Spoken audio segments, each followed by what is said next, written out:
Uma das situações mais delicadas hoje começa de um jeito comum. Chega um áudio no WhatsApp, supostamente enviado para alguém da família, pedindo ajuda com urgência. A pessoa do outro lado diz que teve um problema, que está sem acesso ao próprio celular e que precisa de uma transferência rápida para resolver a situação.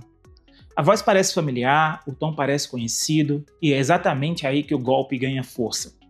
Não é uma mensagem qualquer, é uma voz que lembra alguém com quem você tem vínculo. Numa situação assim, muita gente não para investigar. A preocupação vem antes da checagem. A pessoa faz o Pix, tenta resolver logo e só depois descobre que aquele pedido nunca saiu de quem ela imaginava. Esse tipo de fraude mostra o ponto central deste episódio. A falsificação digital ficou mais convincente, mais barata e mais fácil de distribuir. O problema já não se limita a uma notícia falsa mal escrita ou a uma montagem evidente.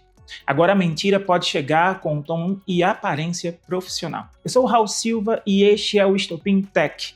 E hoje a gente vai discutir uma pergunta que atravessa tecnologia, segurança e vida pública. A internet está sendo soterrada por conteúdo falso? A desconfiança na internet não nasce com a inteligência artificial. Ela já existia quando o problema principal era o texto falso, o print sem origem ou a manchete feita para circular fora de contexto. O que mudou agora é a qualidade da simulação. A falsificação deixou de depender apenas de uma frase mentirosa, ela passou a aparecer em formatos que muita gente ainda associa à prova. Um material que chega com voz, imagem e presença suficientes para muita gente baixar a guarda. Essa mudança não transforma toda informação em uma fraude, nem faz da inteligência artificial uma ameaça automática. O ponto é mais específico. Ficou mais barato produzir material falso com aparência suficiente para enganar no ritmo das redes sociais. Quando isso acontece, o dano não está apenas no conteúdo enganoso, está também na dúvida que ele espalha. O público passa a precisar de mais elementos para confiar no que recebe, e aquilo que antes parecia uma evidência começa a exigir verificação. Mas olha só, deixa eu fazer uma pausa rápida para a gente falar de quem apoia este episódio por aqui em Arco Verde. Quando a gente fala em golpe digital, parece que o problema está bem longe, escondido em algum tipo de sistema complicado. Mas ele aparece mesmo na rotina, no celular que toca no balcão da loja, na mensagem que chega durante o trabalho, nos áudios que assustam alguém da família. Por isso, cuidar bem do aparelho não é frescura. É parte da segurança de quem depende dele para resolver a própria vida e confirmar uma informação importante antes de cair numa pressão desnecessária. Por isso, faz sentido que este episódio tenha o apoio da Mateucel. A Mateucel é daquelas lojas que o pessoal de Arco Verde já reconhece quando o assunto é Apple. Quem está precisando comprar um novo aparelho, trocar um iPhone ou tirar uma dúvida antes de fechar o negócio, sabe como esse atendimento próximo faz toda a diferença. É outra relação quando a compra não fica presa em um anúncio distante. A pessoa conversa, olha com calma, entende as opções e compra com mais segurança. E é justamente esse o ponto que conecta a Mateucel ao tema de hoje. Num ambiente digital, cheio de promessas duvidosas, ter uma loja local para procurar antes de decidir ajuda o consumidor a não comprar por impulso. Ela sempre te deu o melhor, mesmo quando o dela não é. Talvez esse esteja o ano de retribuir da melhor forma, do jeito que ela merece. Neste Dia das Mães, o presente dela está aqui. Trabalhamos com toda a linha Apple, iPhones novos e seminovos, e também MacBooks, iPads, AirPods e Apple Watch. Todos os aparelhos revisados com garantia e a pronta entrega para surpreender quem sempre esteve por você. Não perca a oportunidade de tornar o seu presente inesquecível. Venha esta semana garantir as ofertas exclusivas do Dia das Mães aqui na Mateucel.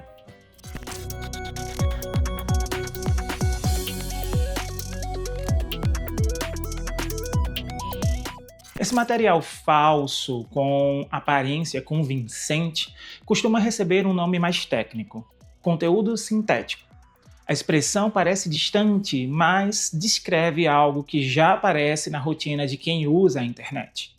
É um conteúdo produzido ou alterado digitalmente para parecer natural, como se tivesse sido captado no mundo real. Isso não torna a tecnologia ilegal ou ruim por definição. Uma produção audiovisual pode usar esse recurso de uma forma transparente, assim como uma ferramenta de acessibilidade pode recriar voz ou imagem para uma finalidade legítima. O problema começa quando a fabricação é escondida para enganar quem recebe. O deepfake é um exemplo mais conhecido desse tipo de falsificação. Ele usa a inteligência artificial para imitar a imagem ou a voz de uma pessoa e atribuir a ela uma fala, uma presença ou uma atitude que nunca existiu. O risco não está apenas na edição, está no uso dessa edição para criar uma confiança falsa. Há alguns anos, muitas dessas manipulações ainda denunciavam o próprio truque.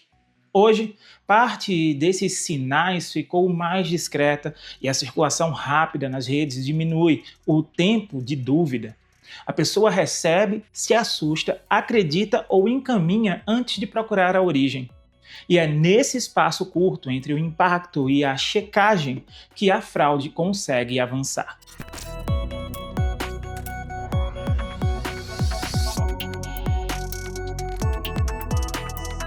No Brasil, esse debate já aparece nos dados. Um levantamento do Observatório Lupa, divulgado pela Agência Brasil, identificou 39 conteúdos falsos feitos com inteligência artificial só em 2024. Porém, no ano seguinte, esse número chegou a 159. Esse dado, é claro, precisa ser lido com cuidado, porque ele não mede tudo o que circulou.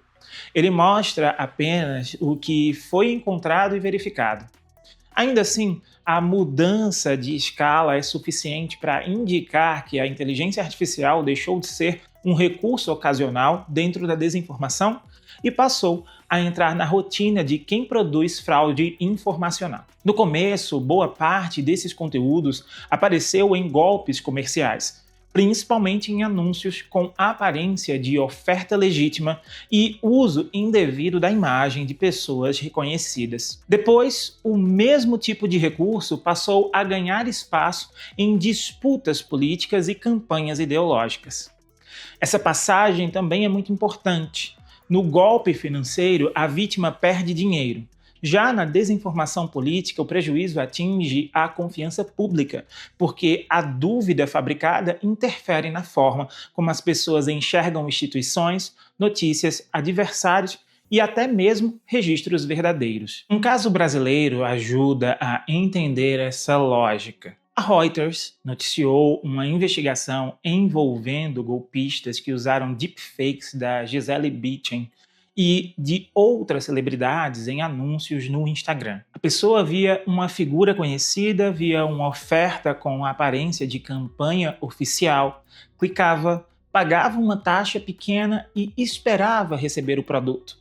Só que esse produto não chegava. Muitas vítimas perderam valores baixos, e isso faz parte da estratégia do golpe. Quando o prejuízo é pequeno, muita gente não denuncia. Algumas pessoas sentem vergonha, outras acham que não vai dar em nada. Outras ainda sequer entendem que foram vítimas de uma fraude organizada. Para o golpista, isso é muito conveniente. Ele não precisa tirar muito de uma pessoa, basta tirar pouco de muitas pessoas ao longo do tempo. E quando o golpe vira anúncio, a discussão precisa incluir as plataformas, porque aquele conteúdo foi distribuído, segmentado, exibido e em algum ponto até mesmo monetizado. Não dá para tratar tudo como se fosse apenas uma postagem solta na internet. Um anúncio fraudulento não aparece por mágica, ele passa por sistemas de distribuição, por decisões de recomendação e por uma cadeia de monetização. Se a plataforma demora a agir diante de uma fraude evidente, quem paga a conta é o usuário.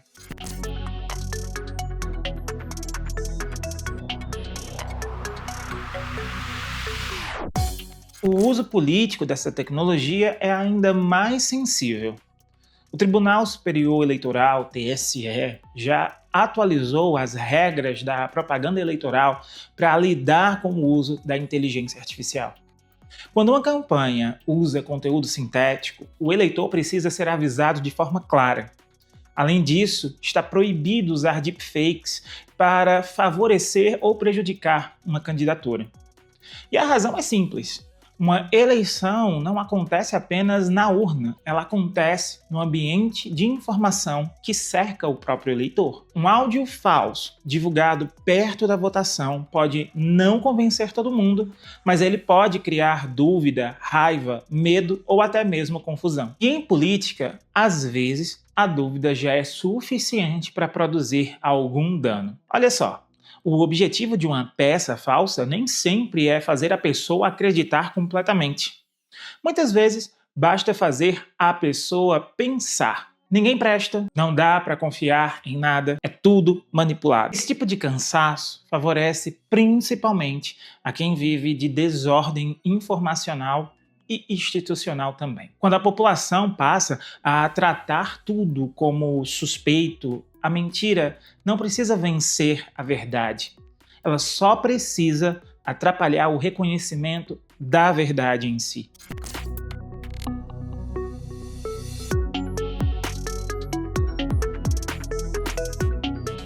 A gente cresceu ouvindo frases como "está gravado", "tem vídeo", "eu vi com os meus próprios olhos". Essas frases, elas continuam sim sempre importantes, mas elas já não bastam. Um vídeo verdadeiro pode ter sido cortado de um trecho maior, ele pode ter sido publicado fora do contexto original, ou mesmo reaproveitado anos depois, como se fosse um vídeo recente. E tem também a possibilidade de o vídeo ter sido fabricado. Por isso, quando um vídeo aparece como prova, o trabalho não termina ali. A partir dali é que começa a checagem. De onde veio, quando foi gravado, quem publicou e se há uma confirmação fora daquele arquivo. Com o áudio acontece algo bem parecido. Antes, reconhecer uma voz era quase o mesmo que reconhecer a pessoa.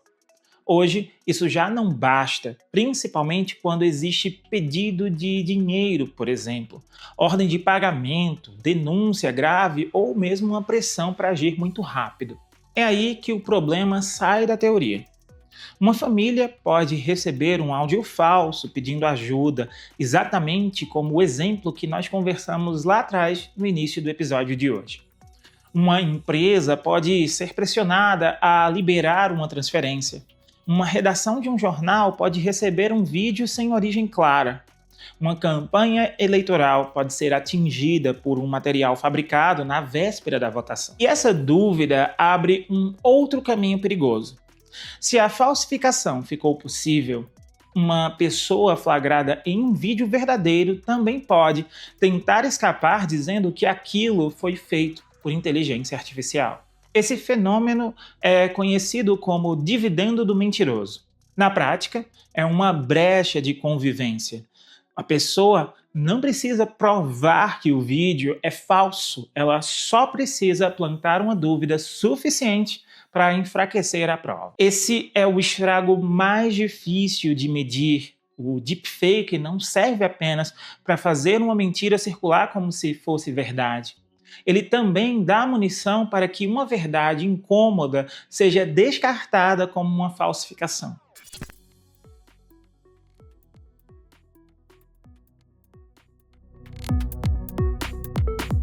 Existe uma ideia confortável de que só quem cai em golpe é quem é desatento. Isso não é bem uma verdade universal.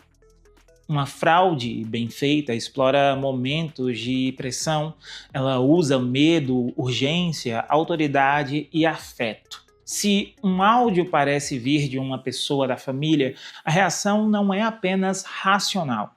Existe um vínculo, existe uma preocupação genuína, existe uma memória daquela voz. Se um vídeo mostra uma autoridade dizendo algo extremamente grave, muita gente reage antes de verificar a informação. Um estudo publicado na Psicologia da Comunicação, segmento da revista Nature, mostrou que os participantes da pesquisa continuaram sendo influenciados por vídeos deepfake, mesmo quando foram avisados de que o material era falso. Esse dado importa porque derruba uma solução muito fácil. Avisar que o conteúdo é feito por IA não ajuda a resolver o problema sozinho. A imagem ainda pesa, a voz ainda pesa, a emoção vinculada a ela também pesa. A checagem chega depois, com um contexto, uma explicação. A falsificação ela chega primeiro, com o impacto. É por isso que a educação midiática precisa ser tratada como uma habilidade básica. Esse tipo de cuidado precisa entrar na rotina de qualquer pessoa que usa o celular, recebe notícias por aplicativo ou toma decisões a partir do que vê nas redes. Para o jornalismo, esse ambiente é extremamente desafiador. Hoje, muita coisa ruim chega ao público com uma embalagem de reportagem. Nós falamos exatamente sobre isso no último episódio de O Estopim Política, quando analisamos o caso da Brasil Paralelo. Um vídeo hoje pode ter uma legenda bem feita, a narração pode passar segurança, o recorte visual até pode parecer profissional. Em alguns poucos segundos, aquilo ganha cara de notícia. Só que aparência de notícia nem sempre é notícia. É nesse ponto que o jornalismo precisa se diferenciar. Não pela estética, porque a estética já foi copiada, nem pela pressa, porque a pressa costuma favorecer o erro. O diferencial está no caminho da apuração. Por exemplo, se uma redação recebe um vídeo, não basta colocar ele no ar só porque a imagem que está ali é forte. É preciso entender de onde foi que aquele material saiu. Quando foi que foi gravado, se a pessoa retratada é mesmo quem estão dizendo que é, se existe algum documento que sustente a denúncia e até mesmo se existe outra fonte fora daquela corrente inicial que confirme a história. Esse cuidado não é um detalhe qualquer de bastidor, é o que separa o jornalismo da encenação. Numa internet em que qualquer conteúdo pode imitar a forma de uma reportagem, o rigor jornalístico ele precisa aparecer mais do que nunca. Aqui no portal O Estopim, essa preocupação orienta o trabalho diário. A notícia precisa servir ao interesse público e precisa ser sustentada por uma apuração verificável. Quando um conteúdo falso adota o formato de reportagem, o que diferencia o jornalismo é a capacidade de demonstrar a origem, o contexto e a confirmação daquela informação. Na redação, a pressa só vale quando a apuração a acompanha. Uma informação que é publicada sem checagem pode até render uma atenção no primeiro momento, mas o preço vem logo depois. Corrigir o erro publicamente e tentar recuperar a confiança de quem foi mal informado.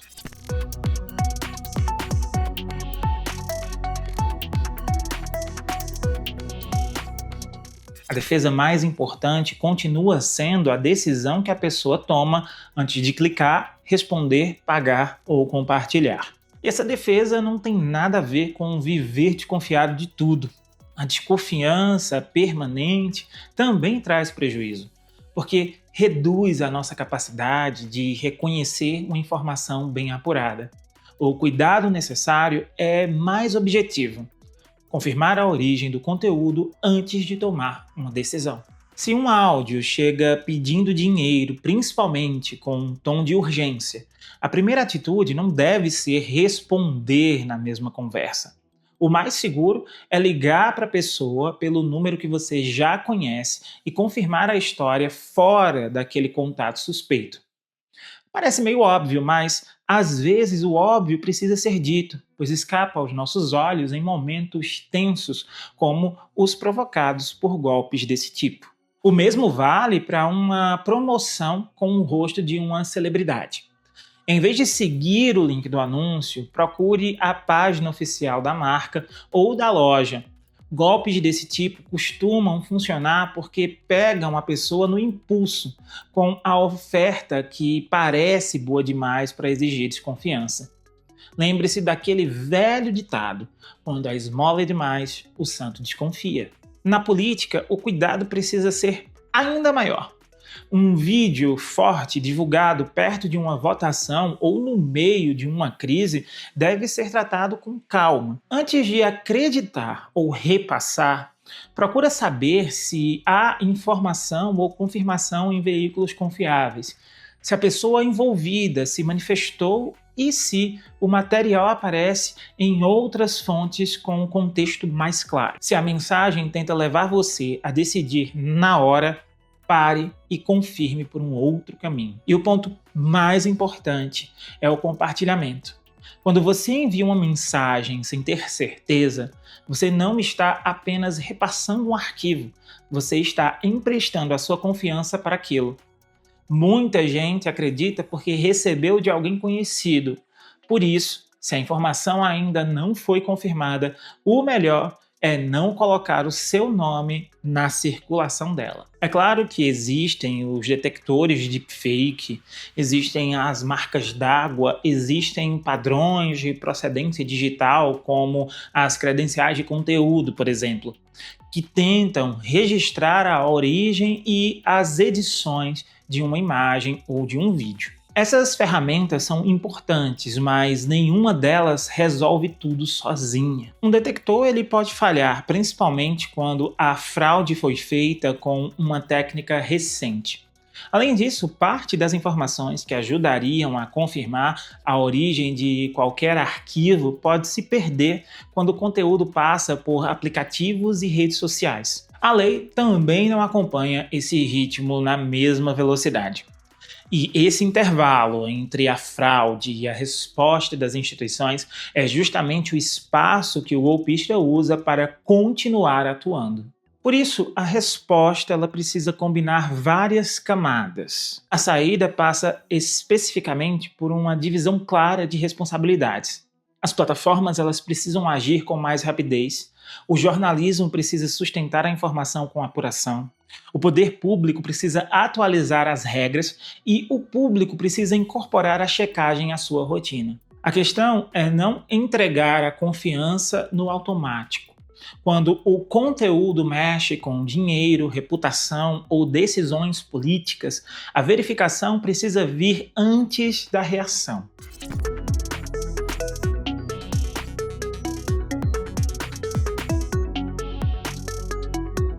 A inteligência artificial não destruiu a internet. O que ela mudou foi o nível de cuidado que todos nós precisamos ter diante do tipo de informação que nós recebemos. Um vídeo bem feito, uma voz parecida ou mesmo uma imagem convincente já não bastam mais para encerrar uma dúvida. Antes de aceitar um conteúdo como verdadeiro, vale olhar para a origem, procurar a confirmação em outro lugar e perceber se aquela mensagem está tentando provocar uma reação imediata ou não. Essa vai ser a diferença entre consumir uma informação e ser conduzido por ela. Isso vale para o golpe financeiro, para a disputa política e para qualquer debate público atravessado por um material que seja suspeito. Antes de reagir, é preciso saber se aquilo tem uma origem verificável ou se ele foi colocado em circulação justamente para gerar algum tipo de tumulto ou algum tipo de reação imediata. Se esse episódio te ajudou a entender melhor todas essas situações, a gente está em todas as plataformas de áudio, então você pode ouvir o podcast Estopim Tech, ou o podcast Estopim Política, ou até mesmo Teoria Literária na sua plataforma de áudio preferida. Se você está no YouTube, não se esquece de se inscrever, curtir, compartilhar e marcar a sineta para ser notificado sempre que um conteúdo novo aparecer por aqui. E envia esse conteúdo para alguém que precisa de mais informação ou que muitas vezes se vê perdido tentando entender toda essa coisa de inteligência artificial e desinformação na internet. Se você está ouvindo tudo isso no Spotify, por favor, segue o podcast, avalia e deixa também o seu comentário. Ele é muito importante porque isso delimita também os próximos temas dos nossos próximos episódios. Eu sou Raul Silva, esse foi o Estopim Tech dessa semana. Um abraço para todo mundo e a gente se vê na próxima semana com um novo episódio para vocês.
Este podcast é uma produção de O Estopim Mais Comunicação e Conteúdo. Gravado nos estúdios de O Estopim.